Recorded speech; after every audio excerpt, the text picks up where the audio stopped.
कहीं बुलडोजर है।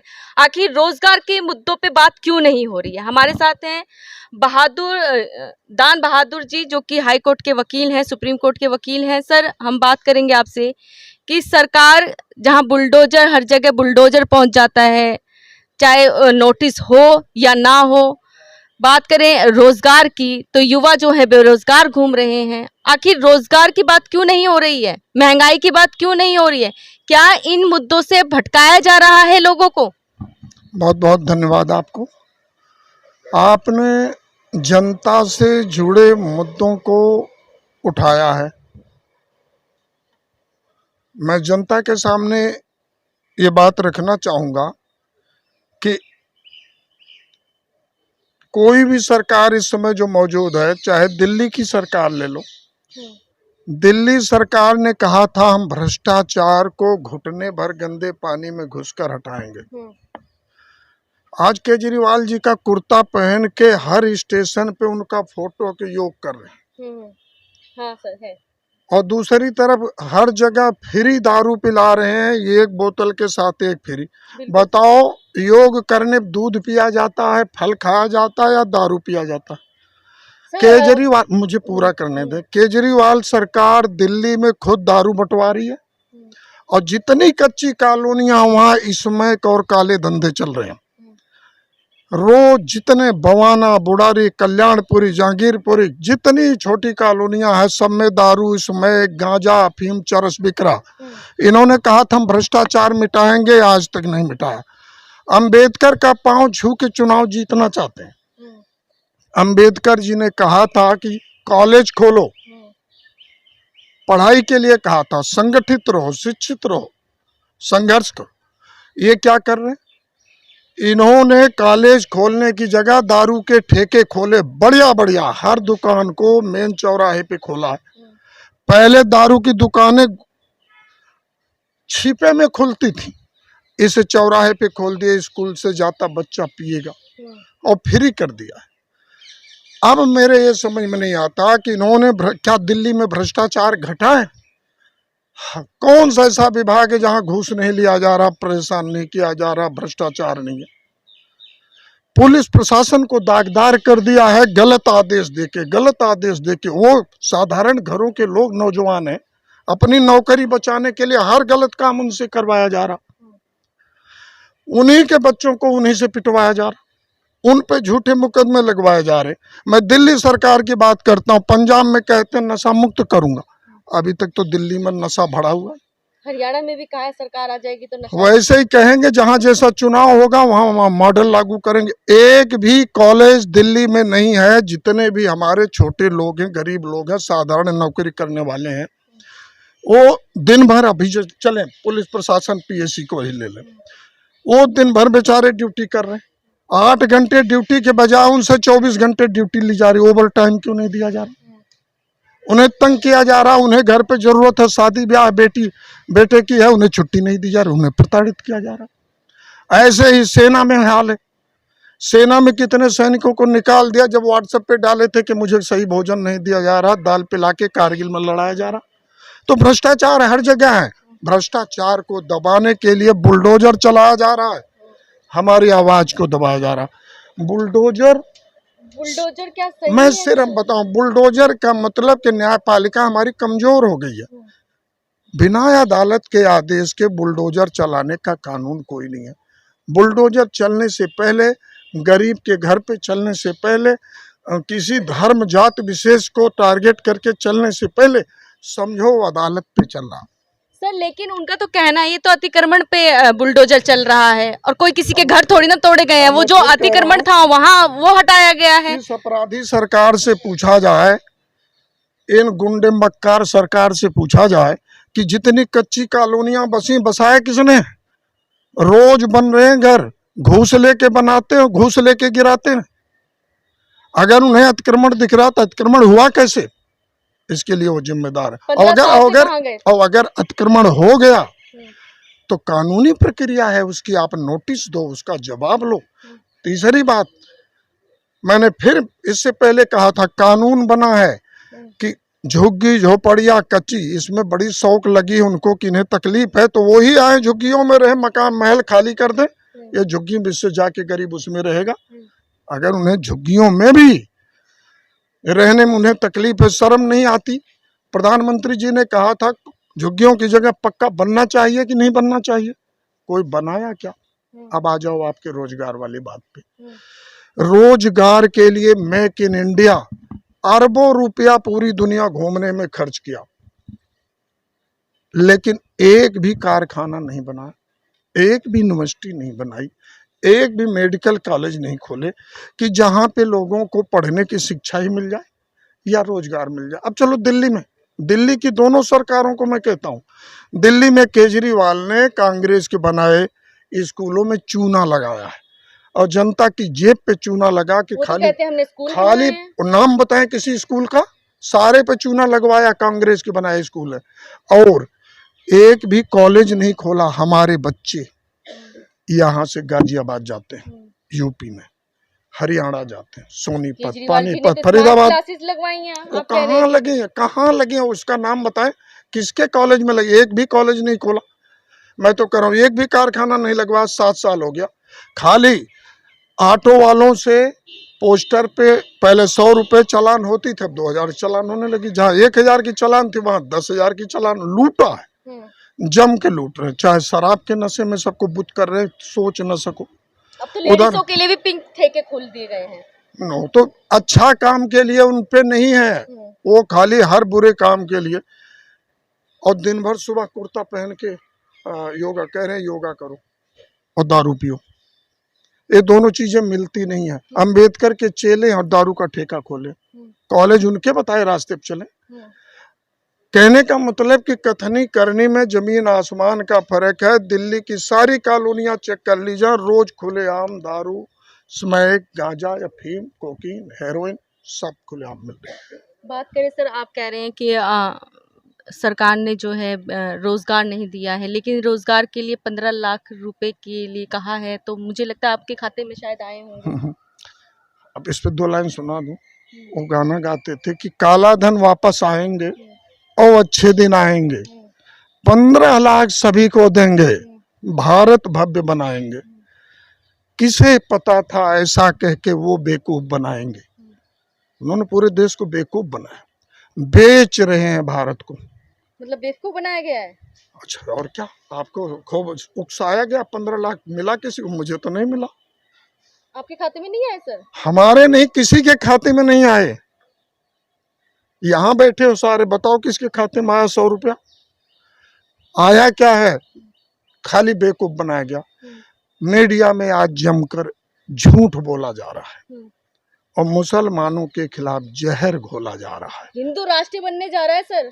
हिंदू राष्ट्र क्यों बनाएंगे? आप अब मुझे कहने दो, आप इससे सहमत नहीं है? मैं बता रहा हूँ, पाकिस्तान मुस्लिम राष्ट्र, पाकिस्तान मुस्लिम राष्ट्र आज गर्त में चला गया। आजादी के बाद 1975 में बांग्लादेश मुस्लिम राष्ट्र बना, आज वो गर्त में चला गया। नेपाल हिंदू राष्ट्र था, खाली चौकीदार पैदा होते हैं। अगर इस देश को गर्त में ले जाना है तो धार्मिक राष्ट्र बनाना है, इसलिए हम भारत को हिंदू राष्ट्र नहीं बनने देंगे। आपके सामने कह रहा हूँ, जितनी ताकत होगी उतनी लगाऊंगा। लेकिन कई ऐसे संगठन हैं जो कि हिंदू राष्ट्र को बनवाकर ही रहेंगे। जो संगठन है वो अंग्रेजों के पिट्ठू हैं। जब देश आजादी की लड़ाई थी तो अंग्रेजों के साथ थे। आप रोजगार करते हैं, राम मंदिर मिल गया आप लोगों को, आप लोग खुश नहीं है उससे? कहें भूखे भजन न हो गोपाला, लैला अपन कंठी माला। राम मंदिर से कुछ पैदा होने वाला है? नफरत। इस समय अगर मंदिर मिला है तो भोले बाबा को चीन ने कैद किया है मानसरोवर में, वहां क्यों नहीं जाते? वो तो गड़े मुर्दे उखाड़ रहे हैं, ज्ञानवापी मस्जिद से नफरत का झोला ढूंढ रहे हैं कि कौन सा ऐसा मुद्दा लाऊं कि बेरोजगार लोगों के मुंह को बंद कर दिया जाए, नफरत पैदा कर दी जाए। अगर नफरत एक चीज टीवी में लगातार चलती रही तो लोग, मेन मकसद है लोगों को हटाना। हर घर की समस्या है हमारे बेट। ये धार्मिक चीजें हैं सर, उसके लिए आप इस तरीके से कर रहे हैं? अरे आस्था जुड़ी हुई है लोगों की मंदिरों में। आस्था क्या बेवकूफ बनाए गए हैं? इसे मार्क्स ने कहा था धर्म अफीम है, सुंघा दो सब बेहोश रहेंगे। इधर नफरत का अफीम फैला रहे हैं, उधर केजरीवाल दारू पिला रहे हैं। दोनों ने बुद्धि भ्रष्ट करने का सही रास्ता ढूंढ लिया कि आप ये तो बात न कर आप आरोप लगा रहे हैं। आरोप लगा रहा हूँ दोनों सरकारों पे। वो नफरत फैला रहे हैं पूरे हिंदुस्तान में, टीवी चैनल पे नफरत के अलावा और कोई बात है? अरे शर्म करो। अगर आप हनुमान चालीसा की पवित्रता को भंग कर रहे हो मस्जिद में पढ़ के, गली में पढ़, तुम्हारे दिमाग में तो खुरापात भरी है, मुंह में राम बगल में चाकू। तो ऐसे ऐसे लोगों से भगवान भी नाराज आप होता कह रहे है। हैं कि हनुमान चालीसा अच्छी बात है। पत्थर मारना क्या सही था? किस पे पत्थर मारे गए हैं? ये झूठ आरोप है, इन्होंने पत्थर मारा है, पुलिस लगा के वहां गए थे। पुलिस अगर नहीं होती तो इनकी भी हाल खराब हो जाती।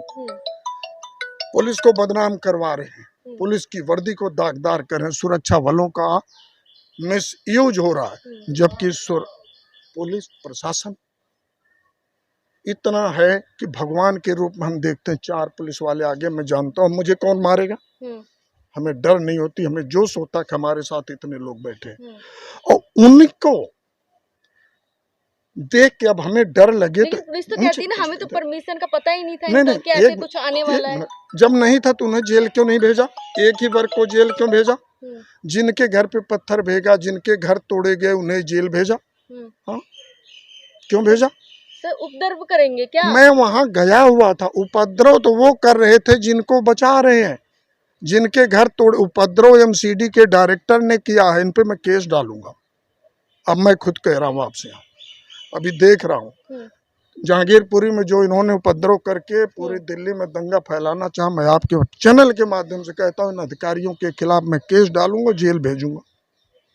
अच्छा, आप केस करेंगे? बिल्कुल करेंगे। शांति भंग कर रहे हैं, राष्ट्रद्रोह है सारे अधिकारी। अब आप बताओ, एमसीडी के डायरेक्टर, डीडीए, ये बिना नोटिस दिए 343 एमसीडी एक्ट का उल्लंघन किए, तो इनके खिलाफ कार्रवाई होनी चाहिए। ये इस पद पे बैठने लायक नहीं है। ताकत गंभीरता देती है, जिसमें बल हो उसे बड़ा संयम बरतना पड़ता।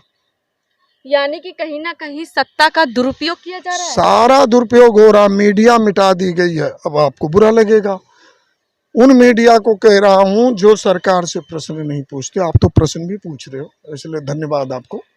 उन मीडिया को कि जो बिक गए, जिन्हें बाजारू मीडिया कह सकते हो, दरबारी मीडिया कह सकते हो, मोदी मीडिया, अब कोई भी और नाम ले, मैं तो बाजारू कहूंगा, बिकने वाले हैं, दरबारी हैं, दरबार में नाचने वाले हैं, वो मीडिया। आप कैसे कह सकते हैं कि वो बिक चुके हैं? बिक चुके हैं। आज तक उन्होंने नहीं पूछा कि नोटबंदी हुई कितना घाटा हुआ, बताओ कौन से चैनल ने पूछा? मैं इसलिए कह रहा हूँ कि बिके हुए चुप है, उनके मुंह में ठूस दिया गया नोट, बैठे, या डरा दिया गया या धमका दिया गया। दूसरी चीज, काला धन वापस लाए, क्यों नहीं ला रहे? कौन सा धन कुबेर ऐसा है जिसने घूस दे दिया, काला धन की आवाज दब गई? सर कोरोना आ गया, इस वजह से ये भी तो देखो ना, देश में कोरोना में कितना आर्थिक तंगी से देश जूझ रहा है। बिल्कुल कोरोना आ गया, खर्चा क्या किया? रेलगाड़ियां बंद कर दी थी, 15 गाड़ियां पंजाब से चली थी, उसमें गरीब बैठे थे, ले जाके जो बिहार यूपी जानी थी बेंगलोर पहुंचा दिए। 40 महिलाओं को अकाल प्रसव हुआ, 50 लोग रेल में मर गए, 15 दिन पानी नहीं दिया। कहाँ खर्चा किया जो कोरोना में WHO वैक्सीन बनाया गया है हमारे देश में, वैक्सीन और तब दूसरे देशों को भी दिया गया है। सुनो, वैक्सीन तब दी गई जब कोरोना खत्म हो गया था। जब तक कोरोना था लोग अस्पताल में नहीं घुसने पाए, जिसे बीमारी थी हार्ट की, पेशेंट की और थे, वो बेचारे मर गए, और कोरोना की इन पे दवा नहीं थी। पैदल जाते जाते कितने मारे गए। लगता था कि यूपी का बॉर्डर अलग है, गुजरात का बॉर्डर अलग, पंजाब का बॉर्डर अलग है, हर बॉर्डर पे लाठी लिए लोग खड़े थे, पैदल मारे गए। इस रेल में नहीं जा, और इतना बड़ा शोषण। 300 रुपए में ट्रेन के चालू डिब्बे में हम जा सकते थे, 3-3 हजार दे के ट्रक में भूसा की तरह भर के ले गए। ऐसे सरकार ने तो बसें लगवाई थी। बसें कहाँ लगवाई थी? लाठी लगवाई थी, पीठ पे लाठी। हाईवे के सारे पानी और टोटी होटल बंद थे। भूल गए हो आप, नहीं निकले, नहीं तो आप भी जानते। मैं तो देखा था कि कहीं निकलने नहीं पा रहा था। 2 महीने हम भी पैक थे, तब घर गए थे। तो कहने का मतलब कोरोना एक राष्ट्रीय त्रासदी है। अब कानून बता दूं, जब कोई राष्ट्रीय त्रासदी लागू होती है तो दैवी आपदा कानून है भारत में। जिसकी जितनी तनख्वाह है, जैसे आपकी कितनी 15,000 तनख्वाह है, तो आप काम नहीं करोगे तो आपको 15,000 सरकार की ड्यूटी है। इस दिल्ली सरकार ने, इस केंद्र सरकार ने किसी को पैसा नहीं दिया, राष्ट्रीय आपदा लागू नहीं किया, उसका नाम बदल दिया। दिल्ली सरकार ने तो सभी मुझे कहने ऑटो वालों को दिए, लॉकडाउन 1 महीने का दे दिया, हर महीने देना था। 24 महीने नहीं दिया होगा, 11 महीने का लूट के रख लिया। मैं बोल रहा हूँ आपके सामने, झूठ बोल रहा हूँ तो FIR कराए हूँ। 24 महीने देना था, 24 महीने लॉकडाउन नहीं, राष्ट्रीय आपदा थी, हर व्यक्ति को देना था। सरकारी गैर सरकारी के तो निश्चित था उनकी इतनी तनख्वाह दे, लेकिन गैर सरकारी को दिल्ली सरकार में जो न्यूनतम वेतनमान है वो देना था।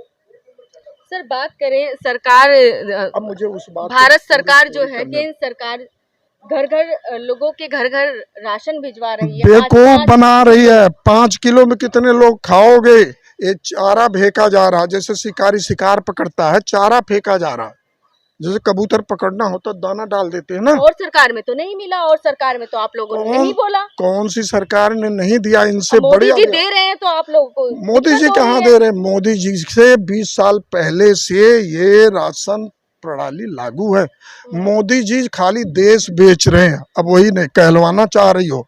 सारे हवाई अड्डे बेच दिया, सारे रेल बेच रहे हैं, खेत किसानों के बेच रहे थे। किसान बिल लाया था, आपको पता है?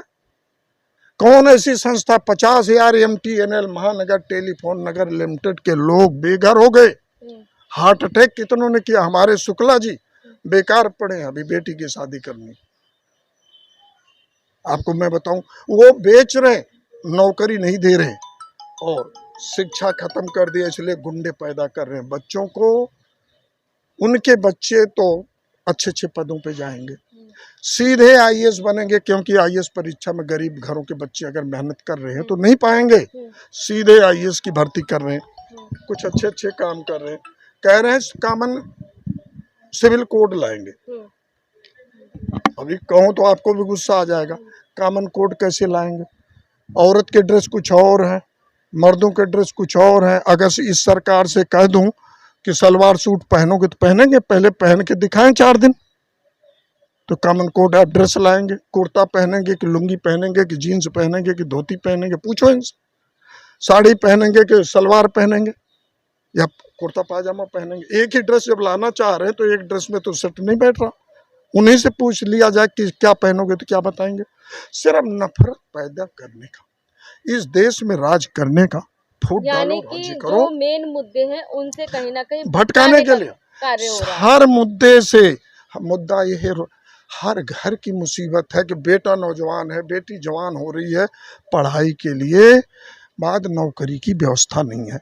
10 लाख 20 लाख दोगे तो नौकरी मिलेगी घूस, या 10-20 लाख रुपया लगाओगे, सब पे तो नहीं है, सबके पास व्यवस्था नहीं है। वो इतना दिमाग में नफरत भर दिए को रोजगार की बात ही समझता, 7वें आसमान का तारा नहीं मिलेगा। रोजगार घट रहे हैं, रोजगार घट रहे हैं, बेरोजगार बढ़ रहे हैं, आवश्यकताएं हमारी बढ़ रही है, महंगाई इतनी बढ़ा दी है कि रात को CNG 35 रुपया, सुबह 40, अगले दिन 45-50, 1 महीने के अंदर दुगुना। तनख्वाह भी तो बढ़ा रही है सरकार। किसकी बढ़ाई? सरकार तो बोलती है मैंने बढ़ाई। अरे किसकी बढ़ाई? हमारे भाई लोग बैठे हैं, पूछो कितनी बढ़ा दी? 1 रुपया किसी की नहीं बढ़ाई, घटा दी। कोरोना समय में, अभी ईमानदारी से सब बोले, सबकी तनख्वाहें काटी गई हैं। क्यों काट दिया? देश बेच रहे, खर्चा कहाँ किया? मैं ये पूछना चाहता हूँ, उन्होंने खर्चा कहाँ किया? 3 बार रिजर्व बैंक ऑफ इंडिया लूट लिया, देश बेच दिया, न स्कूल न कारखाना न कहीं कुछ न कुछ। खर्च आप कहते हो बेरोजगारी, बेरोजगारी क्या? सब युवा हैं, अपना अपना काम करें। पकौड़ा तो लेंगे सब, अरे खाएगा कौन? बनना कोई आत्मनिर्भर बनने से तो और अच्छा है ना, दूसरों को रोजगार दोगे। आत्मनिर्भर किसे कहते हैं पहले समझो उनकी भाषा में। उनकी भाषा में आत्मनिर्भर है कि आपको बेरोजगार और लाचार कर दें। जैसे आपकी रेल बंद कर दिए कोरोना में, कहे आत्मनिर्भर बनो, अब पैदल जाओ घर 500 किलोमीटर, ये आत्मनिर्भर है? कि दूसरे शब्दों में सरकार की कोई जिम्मेदारी नहीं है। आत्मनिर्भर बनो का मतलब अपना जी, अपनी व्यवस्था, सरकार की कोई जिम्मेदारी नहीं है, इसे आत्मनिर्भर कह रहे हैं। किसी को, चोर को साधु को हो, वो वाली बात है। अच्छा। व्यंग्य भाषा में। आत्मनिर्भर बन रहा है, यानी इसे छोड़ दिया अपनी मौत मरे, वो है आत्मनिर्भर इनका। लेकिन मोदी जी तो कहते हैं अपना बिजनेस वो तो खोलो। बड़े अच्छे ढंग से हर चीज को कहते हैं कि देश आसमान पे जा रहा है। क्या है? अमृत महोत्सव मना रहे हैं। अब इसका मतलब है देश गोल्डन जुबली मना रहा, यानी स्वर्णिम काल है आजादी का। अब असली शब्द उनका ये है, लेकिन मजा ले रहे हैं। अमृत महोत्सव, अमृत महोत्सव किसे कहते? खूब दारू पियो, सुरा, ये है उनका अमृत महोत्सव। लोग भूखे मर रहे हैं, बेरोजगार हैं, हर आदमी परेशान है। 2 साल से सबकी अर्थव्यवस्था खत्म है, हमारी अर्थव्यवस्था खत्म है। मोदी जी ने कितने बहन बेटियों की शादी बिगाड़ दी, नोटबंदी में लाइन में लोग लगे मर गए, अपना पैसा नहीं निकालने पाए, अपना पैसा नहीं निकाल पाए, शादी ब्याह टूट गए। तो आप नहीं चाहते थे काला धन जो लोगों ने कहाँ गया? वही तो पूछ रहा हूँ, काला धन कितना आया बताते ही नहीं। उनसे काला तो इनका हो गया है कि ये बता ही नहीं रहे, चोर ये है। नोटबंदी का पैसा कहाँ गया? मैं भी तो पूछ रहा हूँ, काला धन कितना आया, कितना दिया? 4 साल हो गया, नहीं बता रहे, हमें बेवकूफ बना रहे। काला धन आया, मैं भी जानना चाहता हूँ, देश जानना चाहता है कितना रुपया कहाँ से निकला। नोटबंदी ऐसी अकलमंदी, ये अकलमंदी एक पागलपन है। नोट जला, अगर नोटबंदी से देश की आर्थिक व्यवस्था बढ़ेगी 3 बार, फिर क्यों नहीं नोटबंदी कर दे, जला दो फिर। तो लास्ट में अब युवा आपको देख और सुन रहे हैं, क्या उनसे कहना चाहेंगे? युवाओं से मैं कहना चाहता हूँ, संघर्ष करो, अपनी आवाज उठाओ। आपके हिस्से का पैसा सरकार के बजट में रोजगार देने के लिए एक भी पैसा नहीं है। अपने प्रचार पे 65 अरब रुपए खर्च कर चुके हैं, आपके ऊपर 100 करोड़ का भी बजट नहीं है। आप अपनी लड़ाई खुद लड़ना पड़ेगा। अब कह रहा हूँ, नौजवानों को आत्मनिर्भर बन के अपनी लड़ाई खुद लड़ना पड़ेगा, अपने हक की लड़ाई को खुद लड़ना पड़ेगा। गांधीवादी तरीके से अपनी आवाज को उठाना होगा, और बिना संघर्ष के ये सरकार युद्ध कराएगी। लेकिन मैं सबसे अपील करता हूँ, नफरत से हटो। टीवी चैनल लोग देखना बंद कर दिए, उनकी टीआरपी गिर गई, क्योंकि टीवी पे दिन भर नफरत। ज्ञानवापी मस्जिद में कब्र में ढूंढ रहे हैं भोले बाबा को, शंकर जी को, और शंकर जी कैद है मानसरोवर में चीन के, उससे नहीं बोलते। यहाँ दंगा ढूंढ रहे हैं, कहाँ खोदों की नफरत हो, बैठ के तलाशते हैं कहाँ झगड़ा होगा। ऐसी कौन सी जगह है जहाँ हिंदू मुस्लिम दंगा हो जाए? इसलिए मुसलमान भाइयों से, हिंदू भाइयों से, सिख जैन सभी भाइयों से मेरी हाथ जोड़ के अपील है, ये सरकार नफरत के सिवा इसके खजाने में कुछ नहीं है, सब बेच चुकी है। इसलिए शांत संयम बनाए रखें, भाईचारा बनाए रखें। विकास उस घर का नहीं होता, विनाश होता है जहाँ पे नफरत और दंगे फैलते हैं, झगड़े होते हैं। इनका बुलडोजर न्यायपालिका पे चल रहा है, मीडिया को चौथा स्तंभ गिरा के ध्वस्त कर दिया है। इसलिए न्यायालयों से अपील है कि अपने पावर का उपयोग करके इस सरकार को अंकुश में लाएं। जय हिंद, जय भारत।